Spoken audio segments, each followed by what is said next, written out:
What's up, fight fans? This is Kurt DeVille with Counterpunch Boxing News, and I have some more news concerning Terence Crawford, Errol Spence.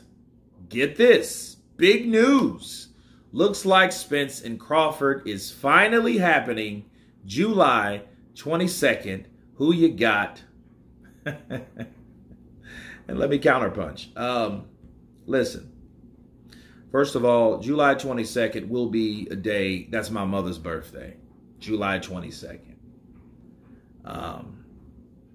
So if it doesn't happen, it doesn't matter because that's going to be a day for me and mine. However, that being said,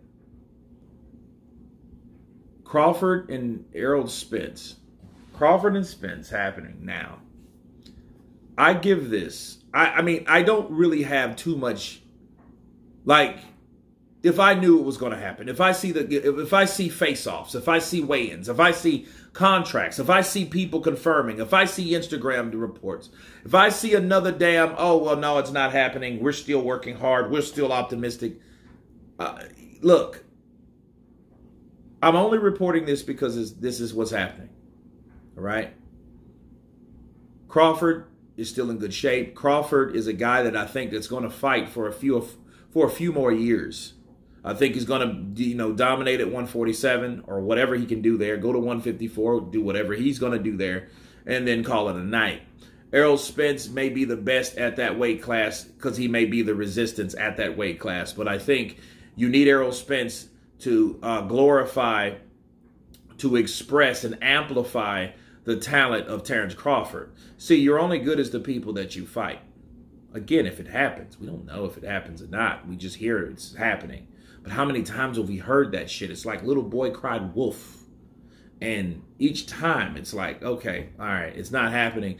And then I think the less and less you heard it's not happening, the less and less disappointed you got and you became. So if it happens, that's cool.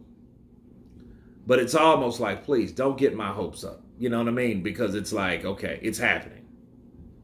But if it happens, people, you already know I got Crawford. I got Crawford beating Terence Crawford because I still think Crawford has it. I would think by now Crawford would look shitty. Crawford would look like he is ready to be beaten. But I don't see that in Crawford based on his last performance. Okay? And understand, Errol Spence is a very talented fighter. He's a guy that likes to punish you.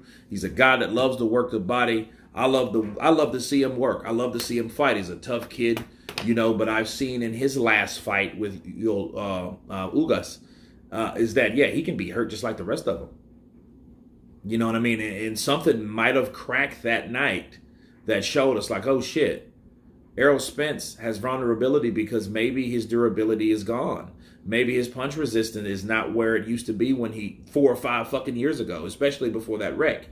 Yeah, he was drunk and drinking all the time and a rock star and this, that, and the other and driving fast cars and inebriated most of the time, but he was still one tough mother sucker, and he looked like he more than likely had more resistance then. But then again, that may just be he was in there with a slick Cuban fighter like Dennis, a veteran in the game, and he knew when to hit him and how to hit him or whatever.